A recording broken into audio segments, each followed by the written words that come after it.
വ്യാജരേഖകൾ ചമച്ച് vote ചേർത്തെന്നാരോപിച്ച് കേന്ദ്രമന്ത്രി സുരേഷ് ഗോപിക്കെതിരെ മുൻ MP TN Prathapan നൽകിയ പരാതിയിൽ പോലീസ് നടപടി. TN പ്രതാപന്റെ മൊഴി തിങ്കളാഴ്ച രേഖപ്പെടുത്തും. ഇതിനായി പ്രതാപന് പോലീസ് നോട്ടീസ് നൽകി. വോട്ട് കൊള്ളയിൽ സുരേഷ് ഗോപിക്കെതിരെ ഡിവൈഎഫ്ഐ നടത്തിയ മാർച്ചിൽ സംഘർഷമുണ്ടായി.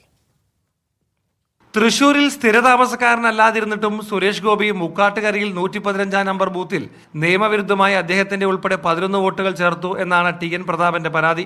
പരാതിയിൽ TN പ്രതാപന്റെ വാദങ്ങൾ കേട്ടറിയാനാണ് പോലീസിന്റെ നടപടി. തിങ്കളാഴ്ച വൈകിട്ട് തൃശൂർ ACPയുടെ ഓഫീസിൽ ഹാജരാകാനാണ് നിർദ്ദേശം. പരാതിയിൽ പോലീസ് നിയമോപദേശം കാത്തിരിക്കുകയാണ്. ഇതിനിടെ വോട്ടർ പട്ടിക ക്രമക്കേടിൽ ശക്തമായ പ്രക്ഷോഭവുമായി മുന്നോട്ട് പോവുകയാണ് വിവിധ രാഷ്ട്രീയ പാർട്ടികൾ. CPI സംഘടിപ്പിച്ച ജനാധിപത്യ സദസ്സ് ദേശീയ എക്സിക്യൂട്ടീവ് അംഗം P. സന്തോഷ് കുമാർ ഉദ്ഘാടനം ചെയ്തു. ഒരു ലോക്സഭാ മണ്ഡലത്തിലെ ന്യായമായും ഉണ്ടാകേണ്ടുന്ന ജനവിധിയെ അക്ഷരാർത്ഥത്തിൽ തന്നെ അട്ടിമറിച്ചുകൊണ്ട് ഒരു താൽക്കാലിക വിജയം നേടിയെടുക്കുകയായിരുന്നു ഇന്ന് കേന്ദ്രമന്ത്രിയായി വിരാജിക്കുന്ന സുരേഷ് ഗോപിയും അതിന്റെ പിന്നിൽ പ്രവർത്തിച്ച സംഘവും എന്ന് ഇന്ന് പകൽ പോലെ വ്യക്തമായിരിക്കും. സുരേഷ് ഗോപിയുടെ ഓഫീസിലേക്ക് ഡിവൈഎഫ്ഐ നടത്തിയ മാർച്ച് പോലീസ് തടഞ്ഞു. പല തവണ ജലപീരങ്കി പ്രയോഗിച്ചു.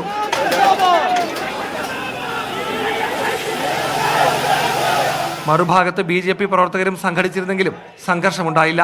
മീഡിയ 1 തൃശൂർ.